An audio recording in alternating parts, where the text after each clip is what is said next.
That is key, the curriculum. Yeah. That's key. I read Malcolm X say, anyone who allows their children to be educated by their oppressor is a fool.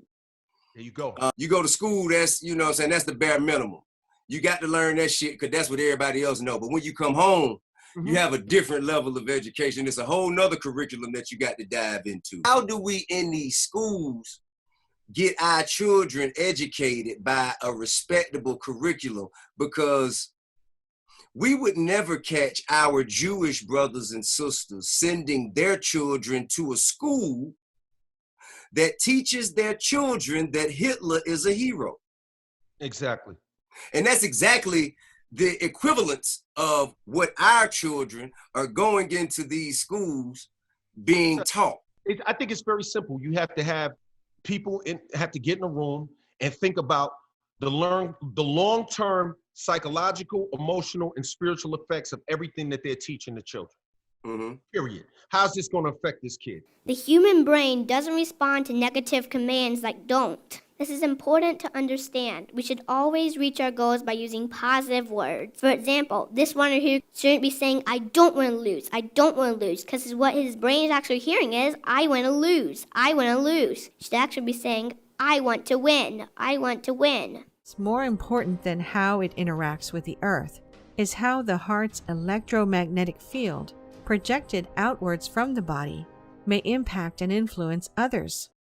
Something programmed your amygdala in the first place. Now it will just carry on running that program like a piece of software installed into a computer that just keeps on running the same program.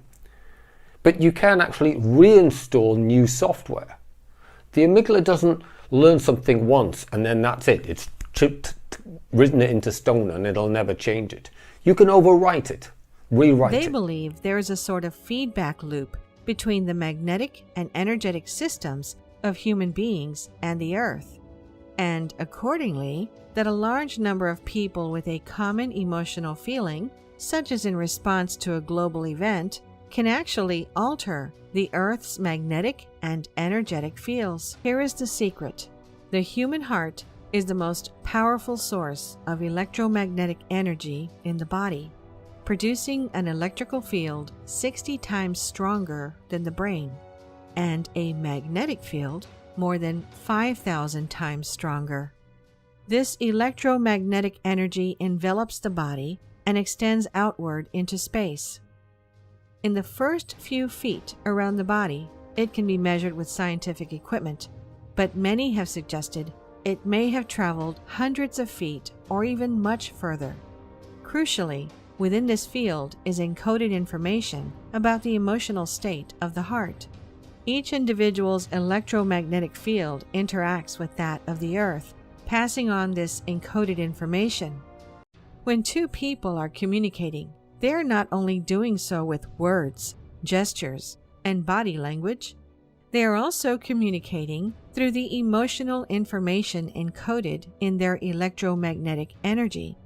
This is a concept called energetic communication. Welcome to Independent Conclusions, where we make our independent conclusions based on objectivity and subjectivity. Today's discussion or study is going to be focused on emotional intelligence and conscious transformation of the self or personality. How do you even understand or begin to accomplish that?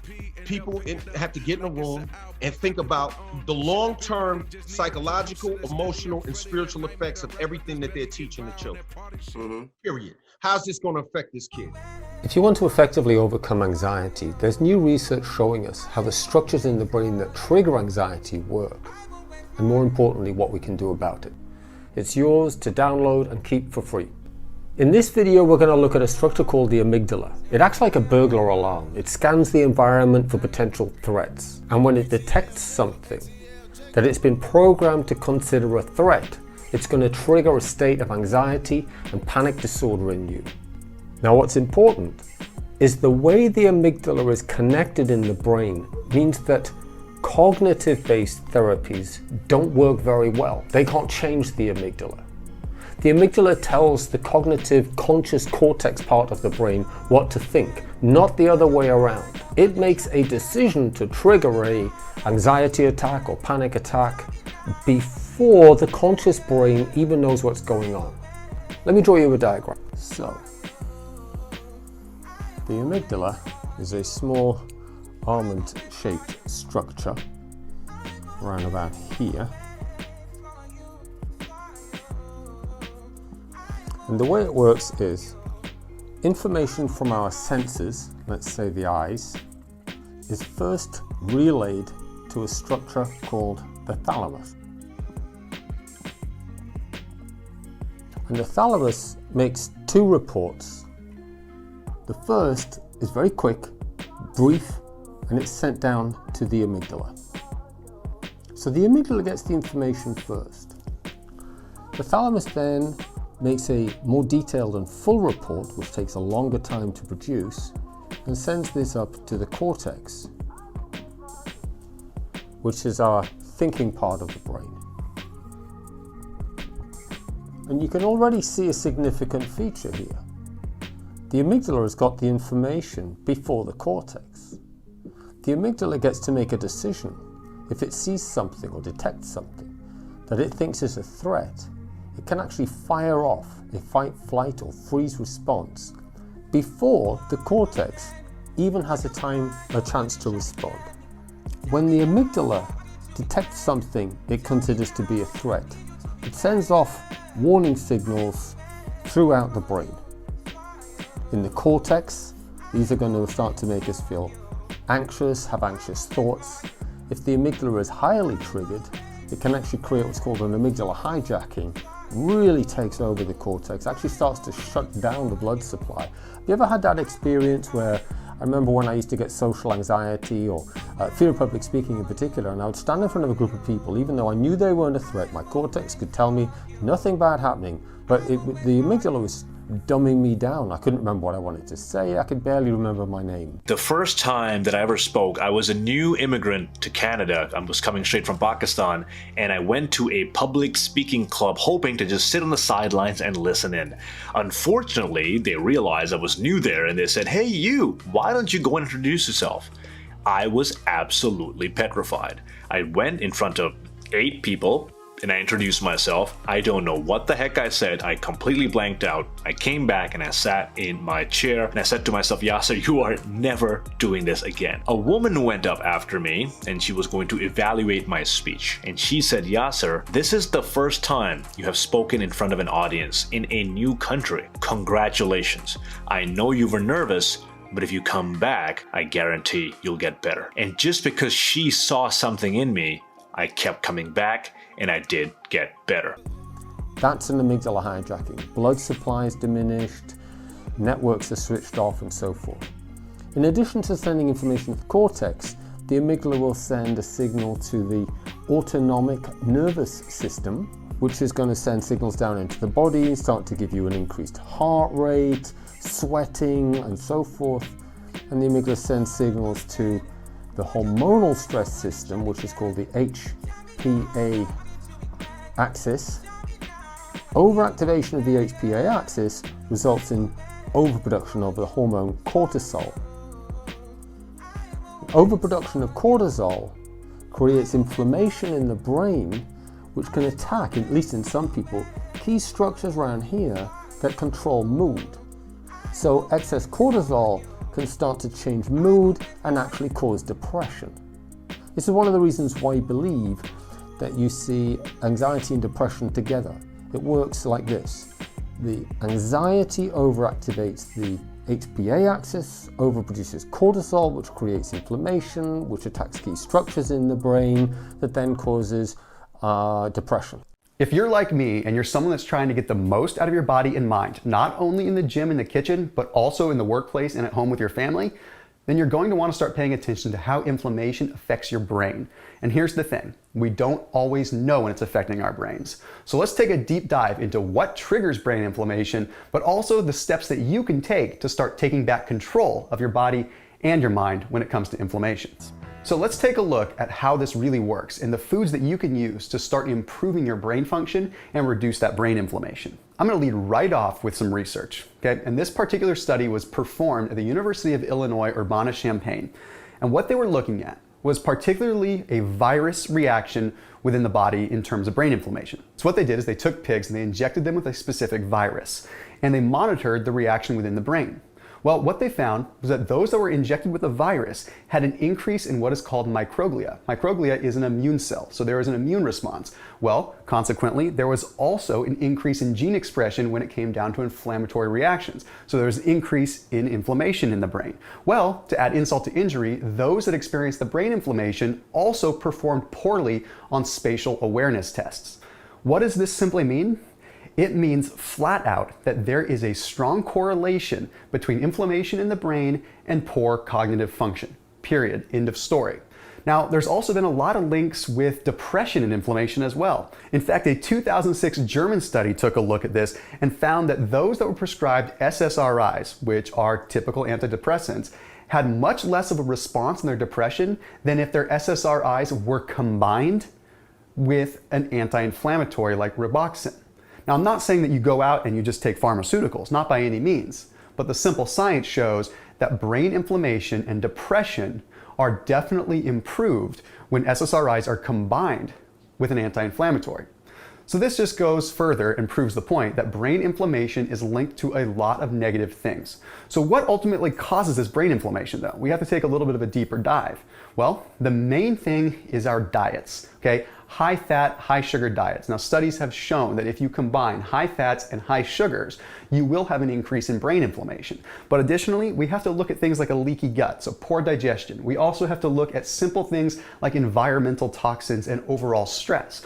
All things that quite honestly can be somewhat out of our control. But how do we fix this? How do we start taking measures to really feel better and tackle that brain inflammation so we can get our minds back? Here are 3 simple ways that you can make that happen. The first one is turmeric. I talk about it in so many videos, but here's the thing.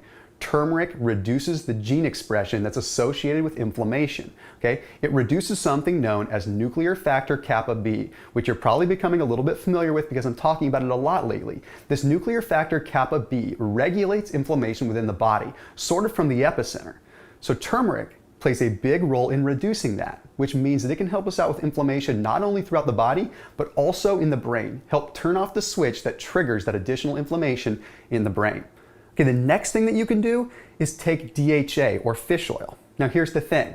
Docosahexaenoic acid, DHA, is only one component of fish oil. If you were to look at typical omega-3s or fish oil, you're gonna see that there's EPA and DHA. And both are really, really efficient at reducing inflammation within the body, but DHA in particular is very effective at working on the brain. In fact, a lot of studies have shown that DHA reduces inflammation in the hippocampus portion of the brain. The hippocampus is the area that we generally look at when we're measuring inflammation or we're measuring any kind of cognitive function. So since DHA has that effect, that's definitely what you want to be focusing on. So when it comes down to looking for the right kind of fish oil or the right kind of omega-3, you want to be focusing on that DHA as much as possible, simply because it's going to affect inflammation and in those inflammatory cytokines a lot more. Okay, the next one that you want to get a lot of is green tea. Now this is particularly interesting because green tea does something unique. You see, it contains something known as EGCG, that's epogallocatechin 3 gallate. Now what this EGCG does is it crosses the blood-brain barrier. Not many things can cross the blood-brain barrier. So since EGCG is a natural anti-inflammatory and it has the ability to cross through the blood-brain barrier, you're really able to work on brain inflammation at its very best. In fact, there's some research to back that up as well. In fact, in a 2004 study in the Journal of Immunology, they took a look at mice that were injected with something known as autoimmune encephalomyelitis. Now, autoimmune encephalomyelitis is essentially where you have a disease that affects the myelin sheath of the nerve and breaks it down. Well, what they found is that the mice that had EGCG or green tea in the picture as well had significantly less neuronal damage and also had significantly less inflammatory cytokine response associated with the illness. Now, what that simply tells us is that the brain response from EGCG is extremely powerful. So that's a triple threat combination that you can use, taking turmeric, docosahexaenoic acid, and epogallocatechin 3 gallate. It's a fancy way of saying EGCG or green tea. Combining those throughout the day, if you're someone that's dealing with a lot of cognitive decline or general brain fog, might be the solution that you need to start feeling your best again. The last thing to understand is that there are many more pathways connecting the amygdala to the cortex than there are pathways connecting the cortex back to the amygdala. So the amygdala not only gets the information first and makes a decision, but it also dominates this conversation. It tells the cortex what to think, not the other way around. These two things mean, firstly, you can't get in front of the amygdala and say, next time I'm in that situation, I'm not going to produce that reaction. Because that's your thinking brain talking, and the amygdala makes a decision before your thinking brain knows what's happening.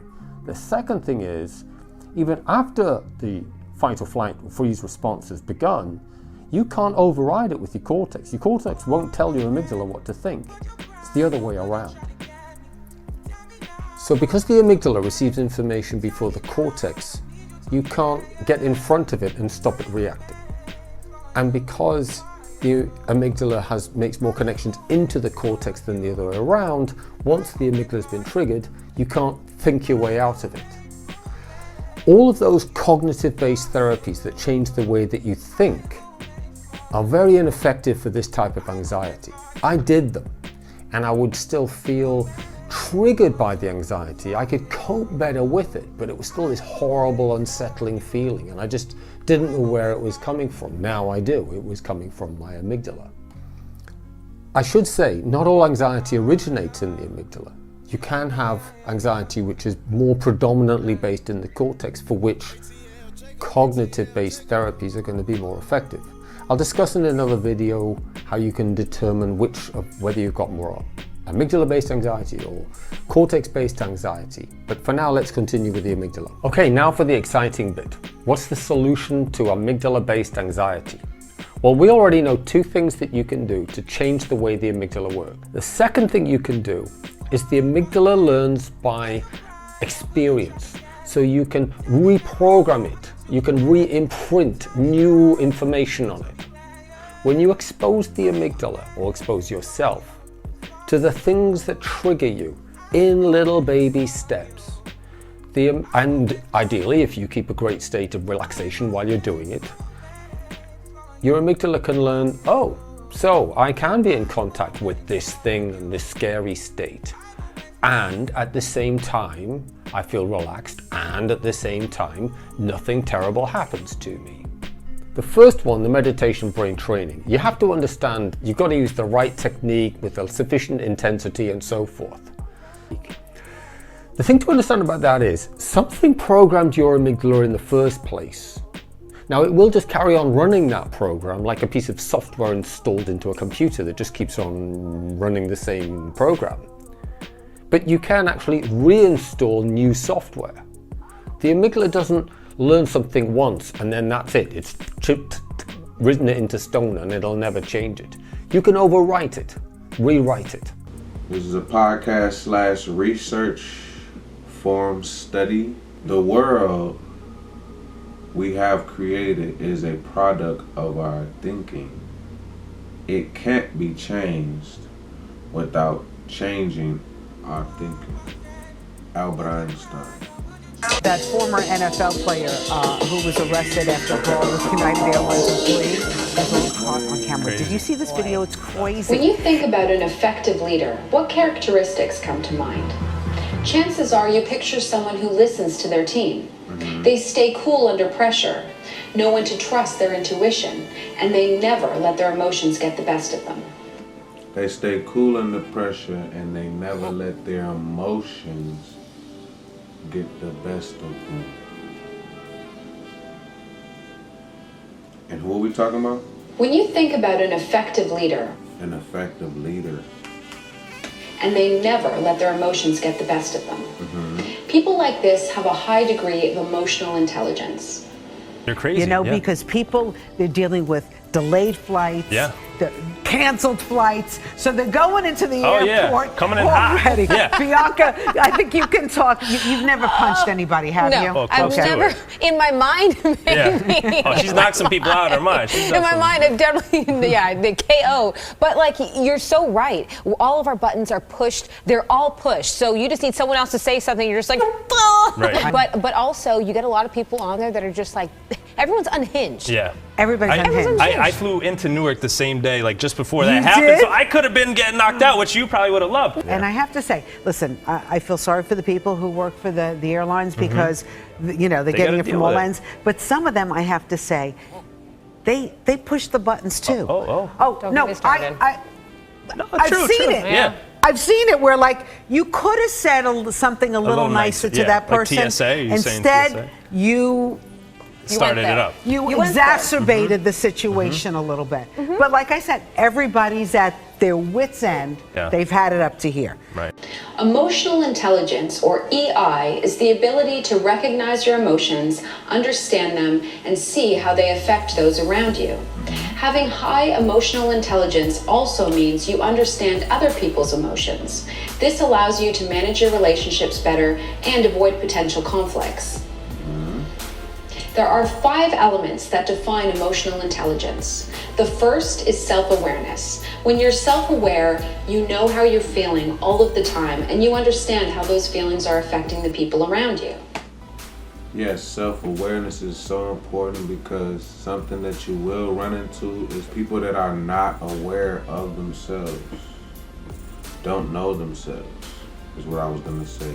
Because when you know yourself, you become aware of the flaws that you do have, so when they do come up, you don't have a problem just accepting this flaw, this part that you're still working on, or you have to work on, has came out. You will accept it, and then you can move on versus, argue down whether it is true or not. But people around you are experiencing you and trying hard to tell you and show you about you and how it's affecting them in a relationship, but they can't. You know what I'm saying? So The second characteristic is self-regulation. This is the ability to control your emotions and actions. You can develop self-regulation by living your values and by holding yourself accountable when you make a mistake. The next self-regulation and holding yourself accountable. Self-regulating, dealing with the conflicts within yourself instead of escaping them. So that way, if you regulate within yourself, you're able to regulate it with someone else in a relationship. element of emotional intelligence is motivation. Highly motivated people put off short-term rewards for long-term success. The fourth So yes, when they're talking about motivation, now they're talking about, they brought up delayed gratification versus instant gratification. This is something that I was talking about actually earlier with a client of mine, and a lot of times we have to forego the instant gratification and to accomplish these greater things that are great feats, almost like that will bring us fulfillment. These great feats that we have to accomplish in order to make our dreams come true. We end up having to make sacrifices, within our diet, within our time, within our schedule, our sleep, within our relationships. We can't just, deal with anybody. And the list goes on of different things we have to make a sacrifice and choose instant gratification or delayed gratification. And have to understand that it's all about balance, so you don't have to give up all of your instant gratification, but it is very important for us to understand balance, and we need to be leaning more on the side of fulfillment and delayed gratification, especially if we're out here complaining. empathy. This is when you have the ability to identify with other people and understand their wants, needs, and viewpoints. Finally, having good social skills is all. So empathy, being able to understand other people's viewpoints, not being in a relationship with somebody where it's like you have to spend so much time to explain or get a person to realize your wants, needs, or desires, and really you could be just focusing on making sure that their wants and needs and desires are met and you understand what theirs is. But when someone else is not focused on you and not saying 100% of the time, just enough just for the relationship if you want one, and they're not paying attention to what you need and know how to meet your needs, even though you're communicating. I ain't talking about if you're not communicating. I'm talking about even in a situation when you communicate. So it's just someone being able to empathize with you. Empathy is very important because you can relate and you can put yourself in their shoes, and that saves a lot of time and it saves a lot of relationships too, because somebody don't always have to spell it out for you over and over about a certain need, or the way they will actually even let you know that they're in need for you to respond and actually have empathy. So critically important. This helps you work positively with other people and their wants, needs, and viewpoints. Finally, having good social skills is also critically important. This helps you work positively with other people and manage conflict effectively. Mm-hmm. Having high emotional intelligence is crucial in today's workplace. If you can build and maintain strong relationships, then you can work happily and productively with the people around you. It's also one of the key attributes of being an effective leader. The power of positive words. Using words that inspire you on a daily basis will change your thoughts. The power of positive words. Using words that inspire you on a daily basis will change your thoughts, energy, and therefore your action, which also attracts more positive energy to you. Using negative words or self-defeating words. It says, which also attracts more positive energy to you. Using negative words or self-defeating words surrounds you with negative energy and attracts more negative circumstances to you. So as you see, we have this energy field, right? That's within this picture. Your heart generates an electromagnetic field that reaches several feet outside of your physical body, and other people can feel it. It reaches out about 6 to 8 feet from you, or 8 to 10 feet, I believe it is. And so if you think that being in a house with somebody, they won't feel your energy, or it's not possible for you to make it hard for them to live with you because of the type of vibe that you might walk around with every day. High above the Earth, over both the northern and southern hemispheres, are 2 satellites operated by the U.S. National Oceanic and Atmospheric Administration, known as the Geostationary Operational Environmental Satellite. All day, every day, they are measuring the Earth's magnetic field. Generally, the data collected will look the same from day to day, month to month, and year to year. This was why it was so alarming to scientists when, one day in 2001, readings suddenly went haywire. A massive and totally out of the ordinary spike in the Earth's magnetic field. The Global Coherence Initiative, a project run by the HeartMath Institute, had an explanation. They believe there is a sort of feedback loop between the magnetic and energetic systems of human beings and the Earth, and accordingly, that a large number of people with a common emotional feeling, such as in response to a global event, can actually alter the Earth's magnetic and energetic fields. With this in mind, the mystery of the unprecedented spike in the Earth's magnetic field recorded in 2001 began to unravel. The spike had begun on September 11th, some 15 minutes after the first plane flew into the World Trade Center in New York City. Here is the secret. The human heart is the most powerful source of electromagnetic energy in the body, producing an electrical field 60 times stronger than the brain, and a magnetic field more than 5,000 times stronger.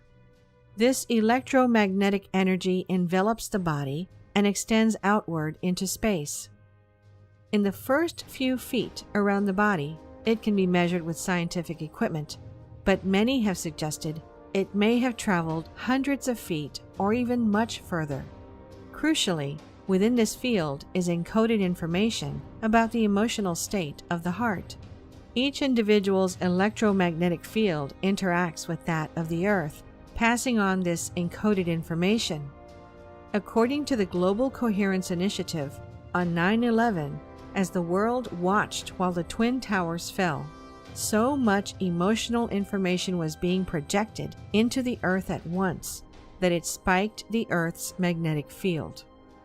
But perhaps more important than how it interacts with the Earth is how the heart's electromagnetic field, projected outwards from the body, may impact and influence others. When two people are communicating, they are not only doing so with words, gestures, and body language, they are also communicating through the emotional information encoded in their electromagnetic energy.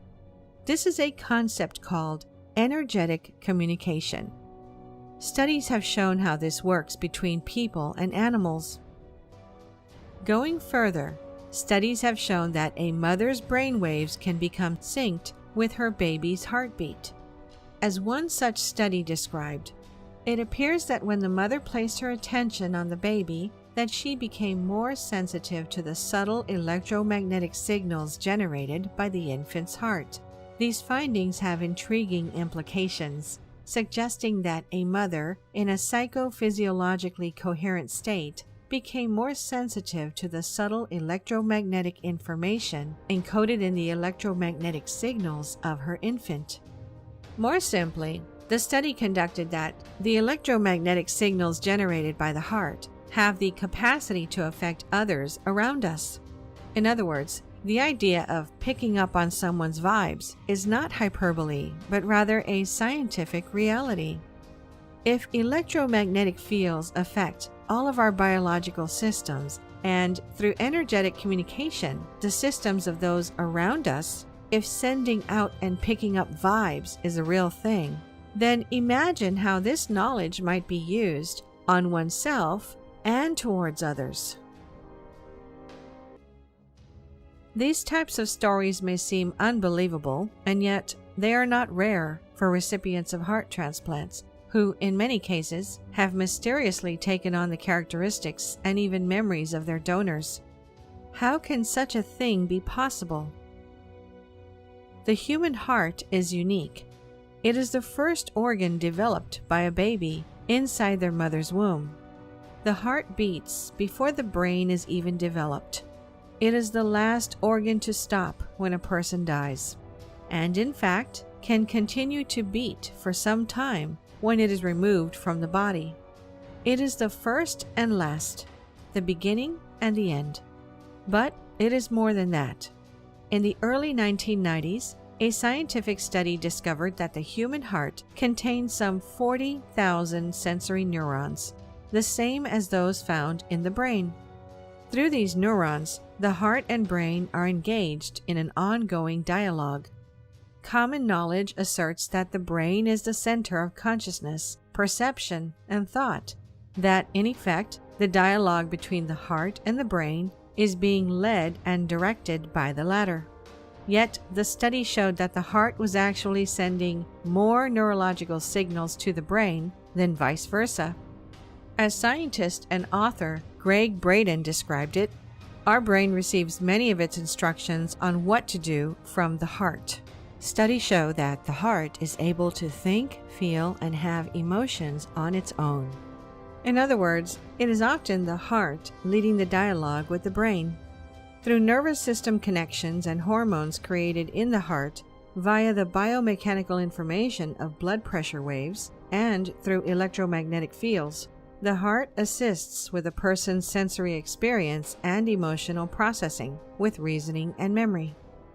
Roland McCready, the director of research at the HeartMath Institute, a nonprofit organization devoted to studying the heart, put it like this. The heart is a sensory organ and acts as a sophisticated information encoding and processing center that enables it to learn, remember, and make independent functional decisions. Perhaps this is why renowned French writer Antoine de Saint-Exupéry famously said, "It is only with the heart that one sees clearly. What is essential is invisible to the eye." This is how you are emotionally once they live with you and know you personally. Your emotional self, what you need to feel emotionally secure, and how you are in your private, how your private self is, and what you need to feel secure. So, or either they did know it, but then along the relationship, it changed. Because it can change in the midst of a relationship. It's all on the person and how they mentally and emotionally respond to life, and how they process their emotions and make conclusions and take action.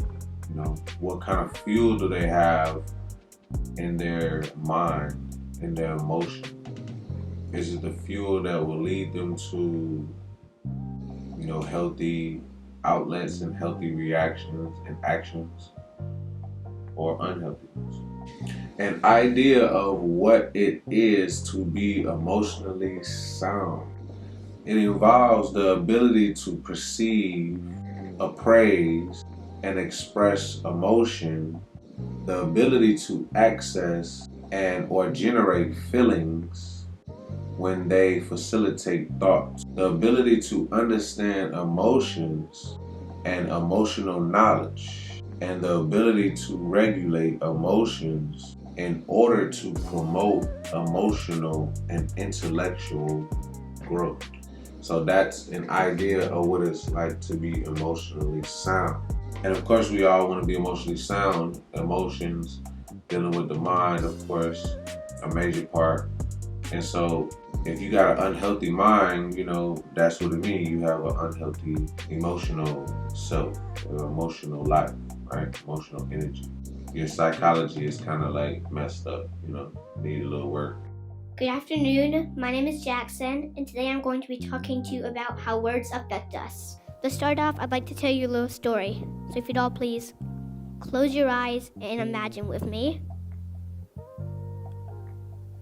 Now imagine a beautiful green field with sunshine and some fluffy white clouds and hundreds of bunny rabbits hopping around. Some of them are playing tag, some of them are running races, some of them are just napping in the sun. They're hopping around in the field. Now don't think of a lion in the middle of your field chasing the bunny rabbits around. No, just think of the bunny rabbits. Just think of the bunny rabbits hopping around. Don't think of a lion chasing your bunny rabbits around. Okay, you can open your eyes. Raise your hand if you thought of a lion. That's right, you did think of a lion. You can't stop it from happening. Nope. I told you don't think of a lion. Why did you think of a lion? The human brain doesn't respond to negative commands like don't. This is important to understand. We should always reach our goals by using positive words. For example, this runner here shouldn't be saying, I don't want to lose, because what his brain is actually hearing is, I want to lose. You should actually be saying, I want to win. So the universe, or the emotions, the emotional self, your subconscious, is neutral. So it's not gonna know the difference between connotations. It's just gonna take the main idea of what you're saying. So if you say, I don't want to be broke, it's not picking up, I don't want to be. It's just hearing, it's just you keep talking about being broke and stuff. So it's better to say and focus more on being rich and wealthy. It just makes natural sense to focus on that more. And yes, you might have started out in a low vibe, and you might have started out thinking about all the negatives. And man, look, I don't want to be back there. I don't never want to go back there. Okay, so in that case, let me go ahead and focus on, getting something. I'm not gonna get nowhere focusing on what I don't want, or focusing on the type of woman that I don't want, or focusing on the business or the job or life that I don't want. I have to focus on the life I do want, or the mate I do want, etc., etc. Words mean things. They have connotations. What are connotations? The emotional meanings that we attach to words. They describe the way we feel about something based on what we call it. For example, this little girl right here could be called any number of things. A child, a brat, a kid, or a bug rat. If I called her a child, you would probably feel okay about her. If I called her a brat, you probably wouldn't feel so good about her. Words affect how we feel. Has anyone ever said these words to you? You're stupid. You're ugly. I hate you. You have no friends. How do they make you feel? Probably not very good. What about these words? You're beautiful. I love you. You're special. You're smart. How do they make you feel? Probably pretty good. I'd like to share with you a little experiment I did with water. But first, how much water is in the human body? In kids, up to 75% water. In adults, it's up to 60%. And in the elderly, it's up to 50%. We have water in our cells, our tissues, and our organs. My hypothesis was that water exposed to beautiful and nice words would form beautiful and nice crystals, and water exposed to ugly and hurtful words would form ugly and gross crystals. So to start off, we took identical jars and put of identical water. Then we labeled them. Then I told them what they said every day. Here are the nice words. I love you. You're beautiful. You're special. Here are the ugly words. I hate you. You made me sick. You're so ugly. A lot of times when we're explaining, stuff like this, we have to give observable evidence dealing with reality. We also exposed them to different types of music, such as Beethoven, Mozart, and death metal. Then after a month, we took a drop of water out of each of the slides and put them on the slides. Then we put them in the freezer and froze them. This is what they looked like under a microscope. This was I love you. You're beautiful. You're special. I hate you. You make me sick. You're so ugly. Beethoven. And Beethoven is one of my favorites because look at the perfect circles in the circles. Mozart. Death metal. This is just them all put together so you can see them.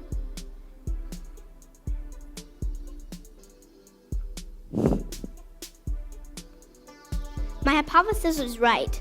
Water exposed to beautiful and nice words would form beautiful and good crystals, and water exposed to ugly and hurtful words would form ugly and gross crystals. If our bodies are up to 75% water, what do you think words are doing to us? You should always say nice words to yourself and be nice to your friends. Now that was kind of slick, because the truth about it is we know we got a lot of water in our body, and the fact that he used water just to show you how words can affect matter or reality, right? Or you. Think back to the story of the field and the bunny rabbits. And remember that the brain doesn't respond to negative commands. Remember, we should always reach our goals by using positive words. Thank you. Little boy, what's wrong with you, man? What is the role of emotions? A thought without intense emotion and feeling has no meaning, no value, and no power to effectively engage your neural pathways. Intensity of emotion and feeling is required to take an experience and make it a solidified habit. Intensity of emotion, right? You can't manifest and make something happen without having an idea and attaching an emotion to it. Intensity of emotion and feeling is required to take an experience and make it a solidified habit. The more emotion you engage, the more neurons you activate to form well-formed pathways. Have you noticed this? Suppose you generate a thought and then you invest your emotion in this thought. Suddenly this thought becomes boom. Huh? Yes or no? Right now, I generate a thought, oh, she's such a wonderful person. But now I invest my emotion into that thought. Now suddenly, you are not just another person to me, you are something else to me. Is it reality or no?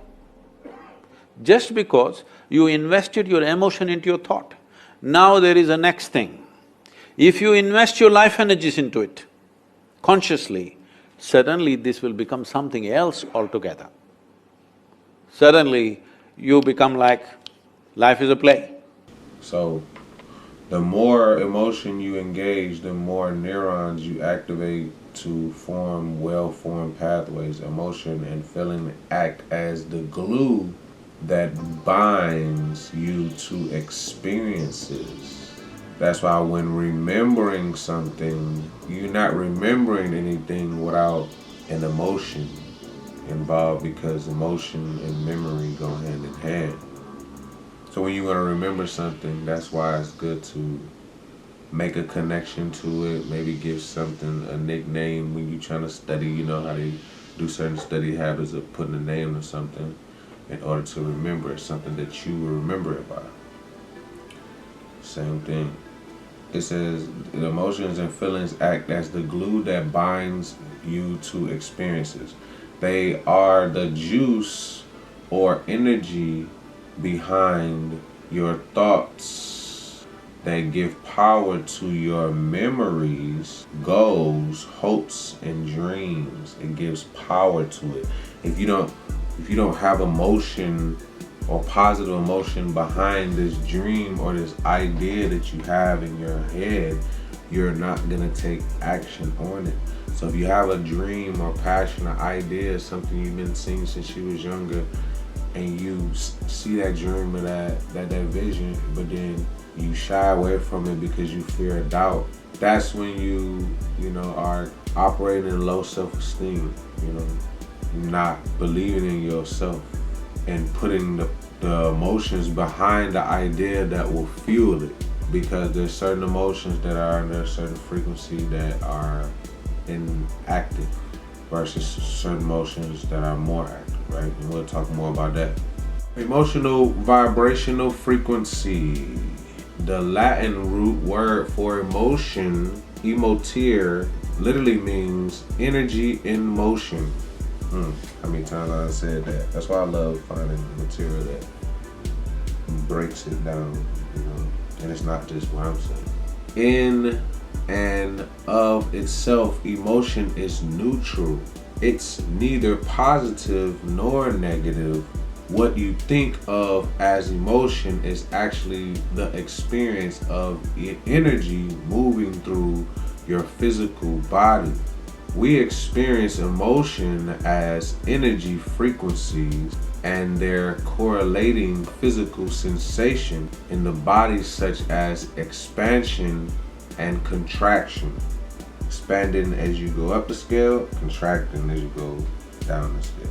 Feelings are the interpretation and labels we apply to the experiences of emotions such as sad, mad, or glad. So, and a feeling is different from an emotion because feeling is the perception of the feeling, right? And that could be subjective to anybody in any circumstance. but the emotion is the actual energy that is actually going through your body, right? So the 4 types of human energies, right? Or 4 types of energies humans have.